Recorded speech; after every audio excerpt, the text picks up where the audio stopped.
A special thank you to each of our subscribers who make this channel possible. Here's today's story. In a landmark decision, House Republicans have successfully passed a sweeping rescissions package aimed at cutting $9 billion from previously approved federal spending, particularly targeting foreign aid and public broadcasting. The vote, which concluded late Thursday, was narrowly approved with a tally of 216 to 213, showcasing a deep divide within the party as two GOP representatives, Brian Fitzpatrick of Pennsylvania and Mike Turner of Ohio, sided with Democrats in opposition. This legislative move is part of an ongoing effort to codify cuts to what Republicans deem wasteful spending identified by the Department of Government Efficiency, DOGE. The bill was initially transmitted to Congress by the White House in June, and with a looming Friday deadline, the House acted swiftly to ensure its passage. The Senate had already approved the measure early Thursday morning, but not without contention. Senators Lisa Murkowski, Republican Alaska, and Susan Collins, Republican Maine, joined all 46 present Democrats in opposition, reflecting a growing concern over the implications of such deep cuts. The latest House vote approved changes made by the Senate, and the bill is now set to head to President Trump's desk for his signature. The rescissions package primarily focuses on returning approximately $8 billion earmarked for the U.S. Agency for International Development, USAID, and over $1 billion from the Corporation for Public Broadcasting, CPB, which funds NPR and PBS. This move has been a long-standing goal for conservative lawmakers who have criticized public broadcasting as a platform for liberal bias. House Speaker Mike Johnson took to social media to express his satisfaction with the vote, stating, "President Trump and House Republicans promised fiscal responsibility and government efficiency. Today, we're once again delivering on that promise."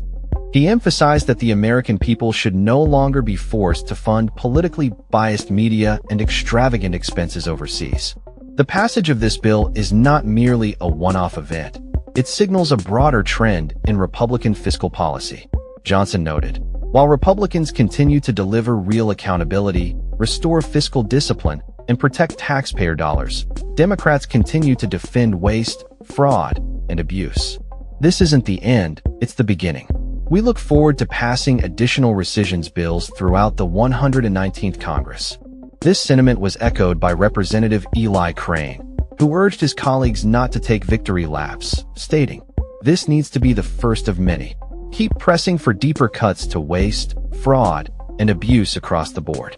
The rescissions bill marks the first time in over 25 years that a president has utilized rescission authority to claw back previously approved federal funds, a significant development in the legislative landscape of Washington.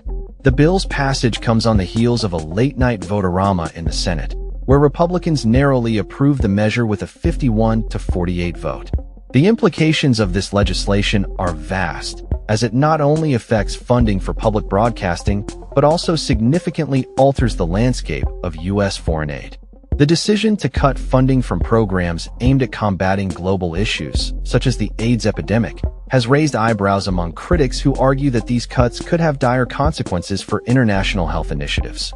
Despite the bipartisan pushback, the Republican majority remains steadfast in their commitment to fiscal conservatism. The debate over the future of federal spending is far from over, as the party looks to continue its aggressive stance against what they perceive as unnecessary expenditures. As the bill heads to President Trump for approval, the political landscape is poised for further clashes as Democrats and some Republicans voice their concerns over the potential fallout from these cuts. The ongoing tug-of-war over fiscal responsibility versus social responsibility is set to dominate discussions in the coming weeks, as both sides prepare for the implications of this historic vote. That's all for this story. We upload videos every day covering many different subjects, so hit that subscribe button to stay informed. Thanks for watching.